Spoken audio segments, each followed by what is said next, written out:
د روژې د میاشتې په اړه یوه وینا.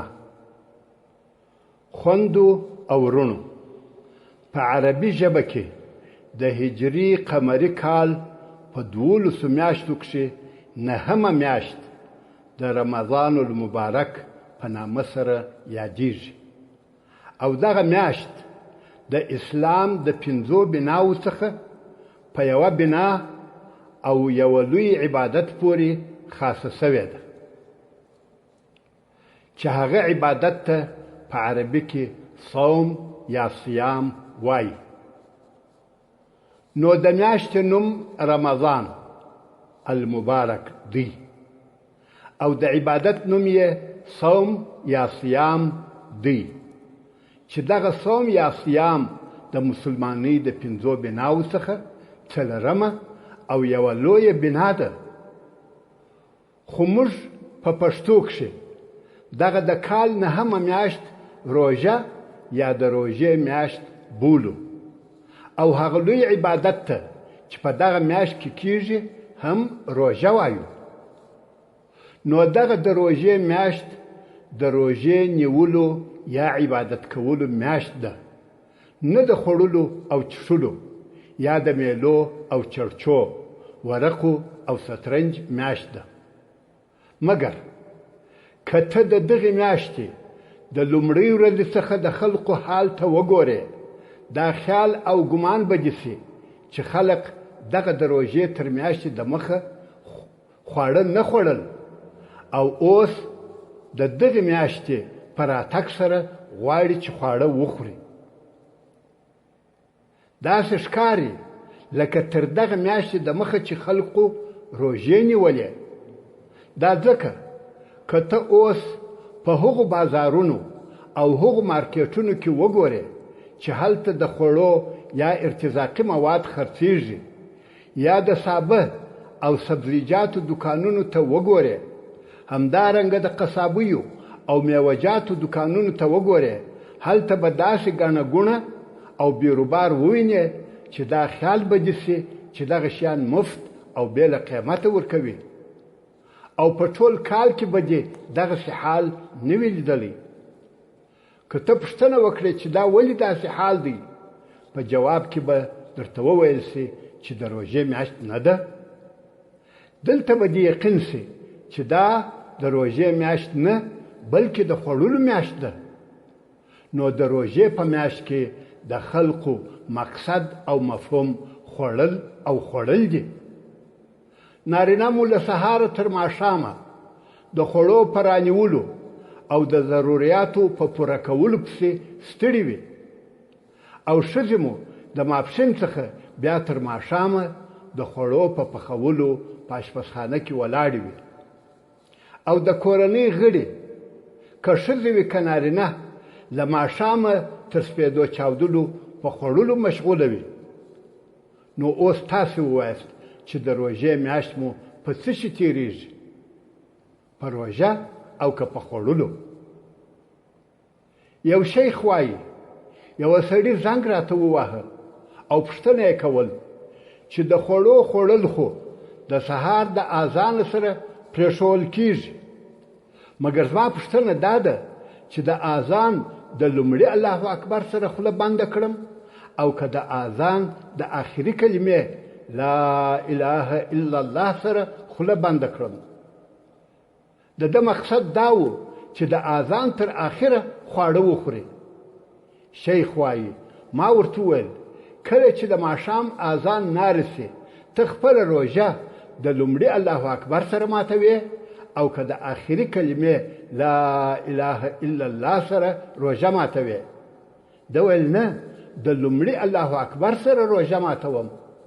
ما ویل نو همدارنګه د لومړي الله اکبر سره د روژې په نیولو شروع وکړه او خوله بنده کړه. ورونو، د روژې په میاشت کې دغه ډېر خواړه خوړل هغه د روژې د مشروعیت او د روژې د حکمت سره ضد او منافي دي. ځکه د روژې د مشروعیت څخه یو حکمت دا دی چې دغه روژه نیول د انسان د صحت او روغتیا ساتنه ده، خو موږ په دغه خپله اوسنۍ معامله او ډیرو خوړلو سره چې د روژې په میاشت کې لرو آیا ناروغه کیږو او که صحت لاسته راوړو؟ د شکه وتلې ناروغه کیږو. که نه ته یوه روغتون ته ولاړ شه او هلته به ووینې چې پر هغو ډاکټرانو کوم چې د داخلي ناروغیو ډاکټران دي او د نس علاج کوي نوبت نه کیږي، او هر ناروغه چې ورځي د نس له دردونو شکایتونه لري. خو په حقیقت کې ستا د نس تکلیف ستا د خپله لاسه او خپلو خوړو څخه درته پېښ دی. معافي غواړم، موږ هر یو په روژه کې د یوه اوښ پر اندازه خواړه خورو. که څه هم په کندهار کې د هغو خوړو معلومات را سره نشته چې خلقو د روژه مات دپاره خاص کړي دي یا د روژه مات پر وخت د کومو خوړو سره عادت لري. خو دلته د سعودي عربستان په اصطلاح که درته ووایم د ماښام د اذان سره یوازې د روژې د ماتولو دپاره مو هر یو 10 دانې سمبوسې، 2 کاسې سوپ چې شرب ورته وایي، 4 ګیلاسه شربت، 1 غاب خرما او 1 ترموس قهوه نوشیجانوي. نو په دغو خوړو خو یې نس دومره وپړسېږي چې لمانځه ته نسي ولاړېدلی.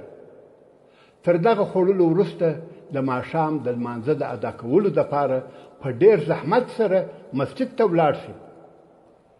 کله چې د لمانځه څخه راسي دوهم ځل بیا د اصلي خوړو دپاره سترخان اوار وي او 10 ډوله رنګارنګ خواړه پر اوډل سوي وي او دی هم مجبوره دی چې بیا خواړه وخوري، ځکه د کور میرمنو زحمت ایستلی دی او ستړي سوي دي. نو که یو نه خوري میرمنې ناراضه کیږي او بله ورځ بیا خواړه نه پخوي او بیا د دغه رنګارنګ خوړو تر خوړلو وروسته هغه ډول ډول خواږه پیریني او مرباوې خوړل کیږي او د هغو د خوړلو لپاره هم مجبوره دي چې ویې خوري. او که چیرې ده نه خوړل نو بیا د کورنۍ غړي یو د بل سره په خوږو خبرو او خوږو الفاظ وایي دغه زما دپاره وخوره، چې در واخله عجبه خوند کوي.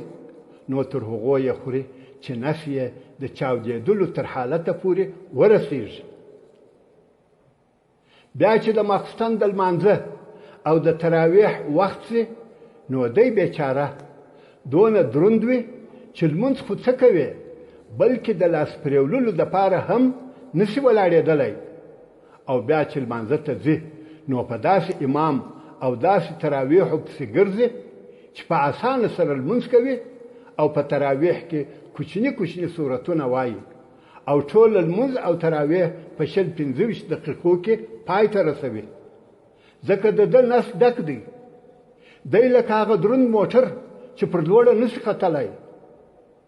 د دغو ټولو کارونو سبب ډېر خوړل دي. بیا هم کله چې د تراویح د لمانځه څخه راسي نو د وخت لندې میوې ښې یخې سوي وي او په غابونو کې قطار پرتې وي. دا خو نو فاکهه ده او خواړه په هضمېږي او د قبضیت دپاره هم ګټه لري، باید خامخا وخوړل شي. نو ورونو او خوندو زه دا نه وایم چې خواړه مه خورئ، خواړه وخورئ مګر دونه وخورئ چې اسراف پکښې نه وي. الله جل جلاله فرمایي اعوذ بالله من الشیطان الرجیم كلوا واشربوا ولا تسرفوا انه لا يحب المسرفين. سورة الاعراف آیات نمبر 11. یعنی خواړه خورئ او د څښلو شیان څښئ خو اسراف مه کوئ. بېشکه چې الله جل جلاله اسراف کوونکي نه خوښوي. همدارنګه موږ ته زموږ لارښوونکي رسول الله صلی الله علیه و آله وسلم د خوړلو اندازه راښولې ده او په هغه حدیث شریف کې چې امام ترمذي، ابن ماجه او احمد یې روایتوي رسول الله صلی الله علیه و آله وسلم فرمایي ما ملأ آدمی وعاء شرا من بطن بحسب ابن آدم أكلات يقمن صلبه فإن كان لا محالة فثلث لطعامه وثلث لشرابه وثلث لنفسه رواه الترمذي ابن ماجه وأحمد. يعني هیڅ انسان تر نس بد لوشي نه دی ډکړي.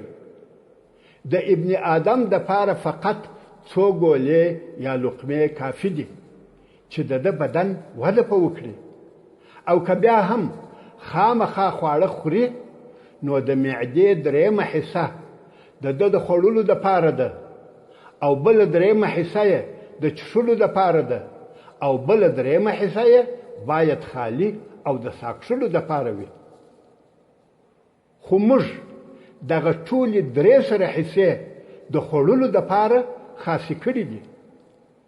اوبه په زور پکښې ځای و، او له بده مرغه د ساکښلو د پاره ځای نه لرو. نو مو داسې حال وي لکه هغه ګډوه یا ټانکۍ چې ډکه سي او ته نورې اوبه ورتویوې او د هغه طرفه ګوړهاری کوي. زموږ هم دغه حال وي چې خاص تیغونه کاږو. نو خود د کورنۍ ټوله غړي مو ناروغه وي او د عبادت کولو توان هم ورسره نه وي. نو د روژې نیولو څخه مو هغه حکمت او مصلحت لاسته نه وي راوړی چې روژه د هغه مصلحت دپاره مشروع سوې ده چې هغه صحت او عبادت دی. الله جل جلاله دغه لویه فریضه په کال کې یوه میاشت د دې لپاره پر موږ لازمه کړې ده چې هم د دنیا ګټه پکښې وکړو، چې هغه سربیره پر صحت او روغتیا د وږو انسانانو په حال هم خبر سو، او هم د آخرت ګټه پکښې وکړو چې هغه عبادت کول دي. خو له بده مرغه موږ په ډیرو خوړلو او ډیر خوب کولو سره دغه د مبارک روژې دنیوي او اخروي دواړې ګټې د لاسه ورکړو.